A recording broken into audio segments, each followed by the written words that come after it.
కూడా మరొకసారి నేను ధన్యవాదాలు నమస్కారాలు తెలియజేసుకుంటూ ఈరోజు ఈ కార్యక్రమాన్ని నన్ను ముఖ్య అతిథిగా పిలిచి లాస్ట్ వీక్ ఈ ప్రోగ్రాం పెట్టాలి. యాక్చువల్గా నాకు చిన్న వర్క్ ఉందండి, మీరు కానివ్వండి అంటే లేదు లేదు మేడం కంపల్సరీ మీరు వస్తేనే పెడతాము, మీరు రావాలి డెఫినెట్గానని మంచి కార్యక్రమం మిస్ అయ్యానని బాధపడకుండా నాకు అవకాశం కల్పించినందుకు రామకోటేశ్వరరావు గారికి ప్రత్యేకంగా నేను ధన్యవాదాలు తెలియజేసుకుంటున్నా.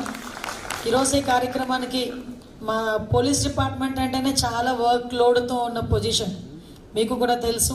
ఒక పక్క బందోబస్తులు అంటారు, ట్రాఫిక్ అంటారు, క్రిమినల్స్, ఒక పక్క నుంచి అన్ని వ్యవహారాల్లోని కూడా ఒక పక్క బిజీగా ఉంటూ కూడా ఈరోజు ఈ కార్యక్రమానికి హాజరైన మా సిపి గారు రాజశేఖర్ బాబు గారికి, అదేవిధంగా పెద్దలు మన విజయ్ గారికి, రాజేంద్ర ప్రసాద్ గారికి, రాజశేఖర్ బాబు గారికి, అదేవిధంగా పెద్దలు రాజేంద్ర ప్రసాద్ గారికి, అదేవిధంగా మేడం విజయ్ గారికి ప్రత్యేకంగా నేను ధన్యవాదాలు తెలియజేసుకుంటున్నాను. ఇక్కడికి వచ్చిన వెంటనే ఫస్ట్ హ్యాపీ ఫీల్ అయింది ఏంటంటే ఇక్కడ ఉమెన్ పర్సెంటేజ్ చాలా ఎక్కువగా ఉండటం అన్నది నాకు చాలా హ్యాపీ అనిపించింది. అంటే మహిళా సాధికారిత, ఉమెన్ ఎంపవర్మెంట్ ఇవన్నీ కూడా 33% వరకే ఇంకా రిజర్వేషన్స్ వరకు వచ్చినా కూడా ఇక నాకు చూస్తే 50% అబవ్ కనిపిస్తున్నారు. ఇట్స్ వెరీ అంటే చాలా మంచి పరిణామం కింద భావించాలి. ఎందుకంటే ఈ రోజుల్లోనే మనం చూస్తుంటే ఒక మంచి వర్క్షాప్ ఈరోజు ఈ డిజిటల్ ఎవిడెన్స్ మీద ప్రాసిక్యూటర్స్కి, అదేవిధంగా పోలీస్ డిపార్ట్మెంట్ ఒక సమన్వయంతో పనిచేసుకుంటే సొసైటీకి ఎంత మంచి జరుగుతుంది అని ఒక విషయం, ఒక మంచి మెసేజ్ ఇవ్వటంలో ఇదొక ప్లాట్ఫామ్ కింద నేను భావించాలి. ఇదొక తొలి అడుగు అని నేను అయితే భావిస్తున్నాను. ఎందుకంటే ఇప్పుడు రెండింటికి సంబంధించి ఒక కోఆర్డినేషన్ లేకపోయినా పోలీస్ డిపార్ట్మెంట్కి, ప్రాసిక్యూషన్ డిపార్ట్మెంట్కి రెండింటికి కూడా ఒక కోఆర్డినేషన్ లేకపోయినా కూడా మనం ప్రజలకి న్యాయం చేసే పరిస్థితి కనిపించదు. ఈరోజు ప్రజాస్వామ్యంలోనే మెయిన్ పిల్లర్ అయిన మీరు ఈరోజు ఎంత ఎఫెక్టివ్గా మనం వర్క్ చేయగలిగితే ఈరోజు సొసైటీకి అంత మంచి జరుగుతుంది. సొసైటీలో ప్రజలందరూ కూడా ధైర్యంగా, గౌరవంగా బతికే ఒక మంచి పొజిషన్ ఇచ్చే ఆ పొజిషన్లో మీరున్నందుకు నిజంగా ఆ వృత్తి పట్ల మనందరం కూడా గౌరవంగా భావించాలి, గర్వపడే సందర్భం.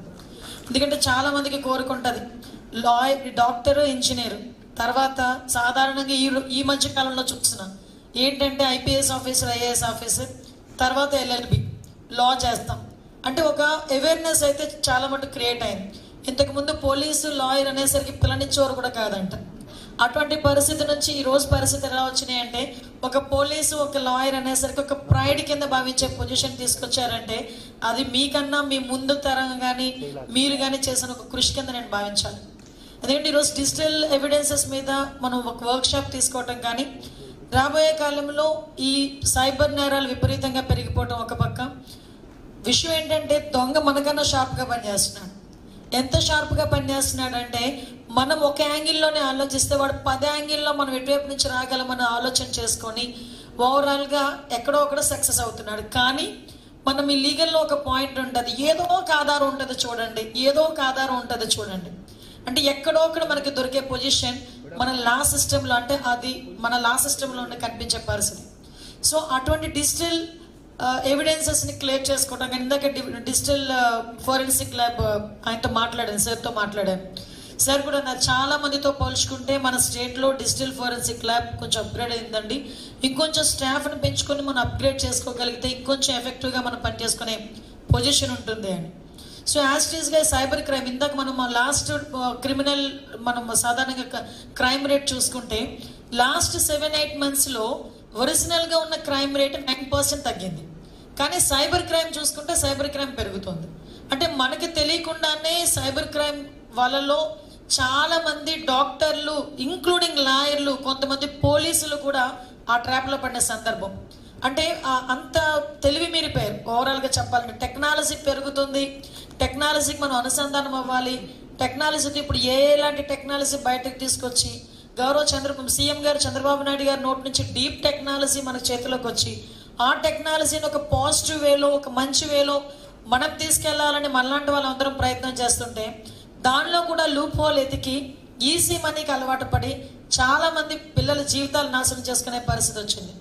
దీనికి ఫుల్ స్టాప్ పెట్టాలంటే కంపల్సరీగా మీలోని, అదేవిధంగా మా డిపార్ట్మెంట్లోని రెండూ కూడా డిజిటల్ ఎవిడెన్సెస్ మీద మీకు, అదేవిధంగా డిజిటల్ క్రైమ్ ఏ రకంగా జరుగుతుంది దాని ఇన్వెస్టిగేషన్ మీద పోలీస్ డిపార్ట్మెంట్కి ఎప్పటికప్పుడు ఈ ట్రైనింగ్ ప్రోగ్రామ్స్ కానీ, అవేర్నెస్ ప్రోగ్రామ్స్ అని కానీ ఇవ్వటం అనేది చాలా అవసరం ఈరోజు.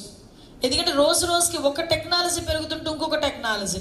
మొన్న ఎవరో చెప్తున్నారు, మొబైల్స్ ఏదైనా మాట్లాడేటప్పుడు కూడా అవతల కూడా మన మొబైల్ హ్యాక్ చేస్తే అది మన మొబైల్ మనం ఆన్లో లేకపోయినా, ఈవెన్ మన మొబైల్ ఎవరితోనే మాట్లాడడం, జస్ట్ మనం పక్కన పెడతాం, అప్పుడు కూడా మనం క్యాచ్ చేయగలదు, మొబైల్ క్యాచ్ చేయగలదు.